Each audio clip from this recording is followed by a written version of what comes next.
자유한국당 일부 의원들이 국회 본회의를 제쳐놓고 베트남 다낭으로 출장을 갔다가 여론의 질타를 받은 것과 관련해 국회 사무처가 의원들의 외유성 출장을 없애기로 했습니다. 하지만 구상 중인 대책이 국민 눈높이에는 턱없이 낮은 수준이어서 미봉책이라는 비판도 나옵니다. 김주형 기자가 보도합니다. 자유한국당 의원들이 국회 본회의를 뒤로하고 떠난 베트남 다낭 해외 시차를 두고 외유가 아니냐는 비판은 주말 내내 이어졌습니다. 이에 해당 의원들이 국민에게 사과한 데 이어 김병준 비상대책위원장은 당내에 경고 메시지를 남겼습니다.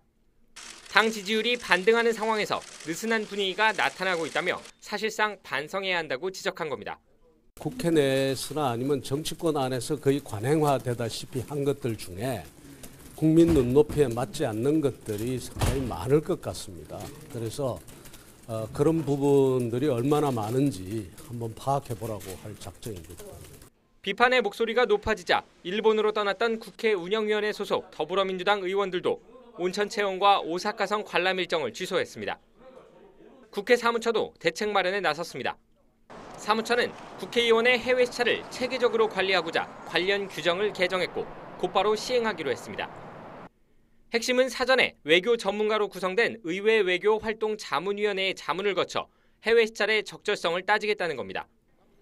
이를 통해 부득이한 경우를 제외하고는 국회가 개회 중이거나 특정 교섭단체에 편중되는 경우에 해외 시찰을 가지 못하도록 국회의장 차원에서 막기로 했습니다.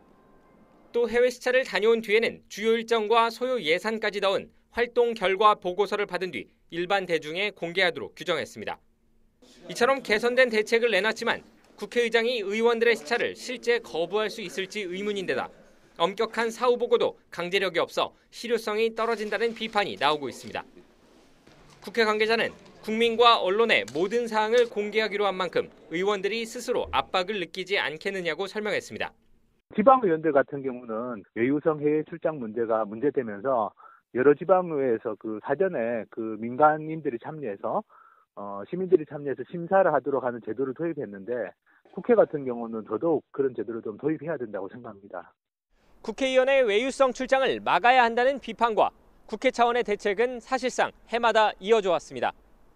하지만 강제력 있는 사정 검증 등 실효성이 담보되지 않는다면 문제는 반복될 수밖에 없어 보입니다. YTN 김주영입니다.